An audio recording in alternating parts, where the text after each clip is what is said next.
السلام علیکم دوستوں، آج کی اس ویڈیو میں ہم آپ کو بتائیں گے خون کی کمی کا علاج۔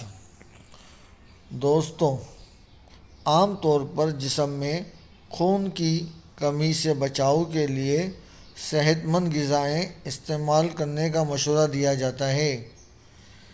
ان غذاؤں میں پھل، سبزیاں، گوشت، دالیں اور خشک میوہ جات جیسی متوازن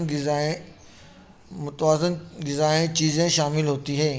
اگر باقاعدگی کے ساتھ ان غذاؤں کو استعمال کیا جائے تو نہ صرف خون کا لیول برقرار رہتا ہے بلکہ مجموعی طور پر بھی صحت میں بہتری آتی ہے، خون کی کمی ختم ہو جاتی ہے۔ دوستوں، امید کرتا ہوں آپ کو یہ ویڈیو پسند آئی ہوگی، اور ایسی ہی معلوماتی ویڈیو کے لیے ہمارے چینل کو لائک کریں، سبسکرائب کریں اور ایسی ہی معلومات اپنے دوستوں کے ساتھ شیئر کریں۔ اللہ حافظ۔